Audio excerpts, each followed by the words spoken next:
Hi, everyone, and welcome back to Brian's Horror Corner. Or welcome if you are new to my channel. Glad to have you here. Make sure you hit the subscribe button if you haven't already. We have arrived. We are in the month, spooky month. 3 days into October already, and of course, I've got my 31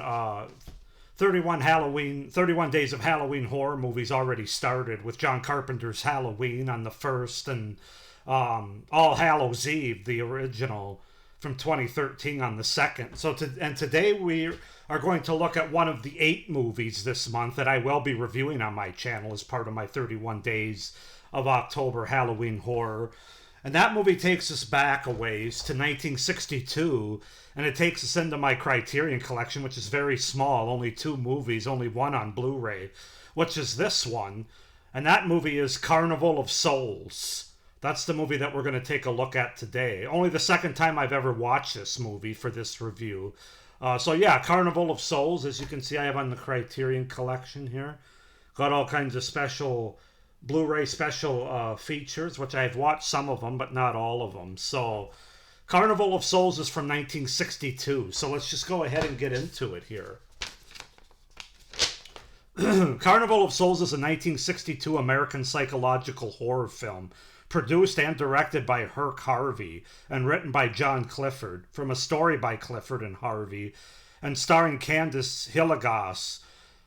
Its plot follows Mary Henry, a young woman whose life is disturbed after a car accident. She relocates to a new city where she finds herself unable to assimilate with the locals and becomes drawn to the pavilion of an abandoned carnival. Director Harvey also appears in the film as a ghoulish stranger who stalks her throughout. The film is set to an organ score by Gene Moore. Carnival of Souls by Mark Harvey. So basically in Kansas, Mary Henry is riding in a car with 2 other young women when 2 men challenge them to a road race. During the race, the women's car is nudged by the boys and plunges off a bridge into a muddy river. 3 hours later, after the police start dredging the water to look for them, Mary miraculously surfaces on the riverbank but cannot remember how she survived. Mary moves to Salt Lake City, where she has been hired as a church organist. While driving near an abandoned pavilion on the shores of the Great Salt Lake, Mary begins experiencing visions of a ghoulish, pale-faced figure referred to as the Man in the credits. A gas station attendant tells her the pavilion was first a bathhouse, then a dance hall, and finally a carnival before it was abandoned. In town, Mary rents a room and visits the church where she will be playing the organ. Mary takes a ride out to the pavilion at the lake where the church minister who stops her from entering, warning that it's against the law. That's kind of the setup, the premise, and the beginning of Carnival of Souls. As far as the cast goes, we have Candice Hilligoss as Mary Henry, Frances Feist as Mrs. Thomas, Sidney Berger as John Linden, Art Ellison as the minister, and Stan Levitt as Dr. Samuels. That's the setup, the premise, the cast. Carnival of Souls from 1962. This is a fantastic movie in my opinion. I liked it even more the second time I watched it than the first time I watched it about a year ago. And it's also a really good movie to watch during the Halloween time, the spooky season here. So let's just get into what makes Carnival of Souls so good for me, starting with my positives. You got to start with the atmosphere. That's what this movie's all about. This movie's just dripping atmosphere, frankly. And the atmosphere is terrific. Basically, through the camera work, through the shots that they take, the score, the performances, just kind of everything about it really just drenches this movie in atmosphere. So if you're looking for a very atmospheric kind of eerie, creepy movie, then this is a movie to check out for you, I would say. The organ musical score is so perfect for this movie and adds so much to it in terms of the eeriness and the creepiness of it. Very effective. Makes the movie much more effective as a result.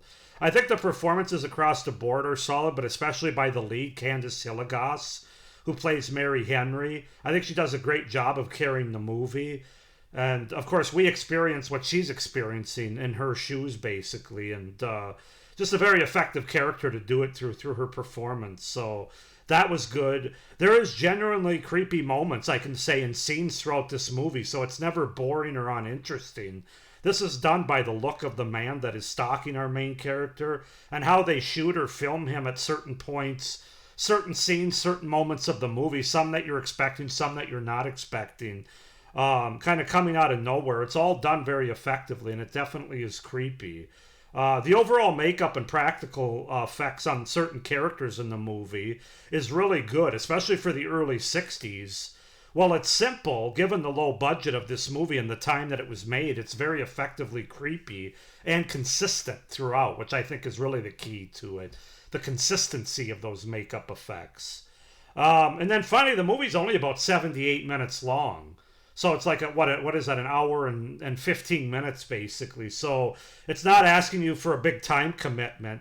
And it's just, overall, it's just a very efficient, creepy movie that delivers what it's going for. Like I said, with terrific atmosphere and a musical score and performances. And yeah, it's you really can't go wrong with Carnival of Souls from 1962. Getting into some cons about it, it does have a twist at the end that isn't... It really isn't the hardest to see coming, especially if you're watching this movie in 2024. I have a feeling in 1962 it was probably harder to see coming. More effective in that regard. But yeah, it's hard to really be surprised by it given it is 2024. And, you know, there's quite a few tip-offs throughout the movie with what the twist could be. And just the fact that we have other movies and shows at this point with similar kind of twists and premises that have been used. So it may be a bit predictable for a lot of people that watch this for the first time now. So I will say that, but it doesn't kill the movie in my opinion. It is an older black and white movie that doesn't involve any blood or gore or on-screen violent kills. So just know that going in, that this movie's all about the creepy vibes and atmosphere. It's not about carnage candy. So if you're tuning in hoping to see a lot of blood and guts, this ain't gonna be your movie, man. But don't let that scare you away. It's still incredibly effective. I do think it would have been, I think it would have been more effective to show less at the beginning. Something happens right away when the movie starts, an accident. And I think they kind of linger on the aftermath of it a little bit too long. That probably makes the big twist and what's going on in this movie more predictable than it otherwise would have been. Now, again, in 1962, they could probably do that and it didn't hurt it because people at that time hadn't seen everything that we've seen or that's been out in the last 60 years, 60 plus years. But I just think if they would have shown the accident and then maybe just had another minute or so and then sort of flashed ahead to Mary's new life in Salt Lake City, I think that could have made the ultimate twist much more effective. But again, I'm sure the time they made this had a lot more to do with it. But it would have made the ending more shocking. And then my final con, it's a very small nitpick, but if you know me, you know I'm not a big fan of dream sequences. It doesn't kill this movie, but there is kind of a dream sequence in the middle towards the end of the movie. As it turns out, we find out. I don't think they needed to do that. Like I said, in this case, it doesn't hurt it in the way that other movies do with the dream sequences. Because in a lot of ways, this movie, this atmosphere that's going on, kind of feels like one big nightmare. But I just don't think it was necessary. A very small nitpick, like I said. But overall, guys, this is a fantastic movie from the early 60s. If you haven't seen Carnival of Souls, what have you been doing with your life?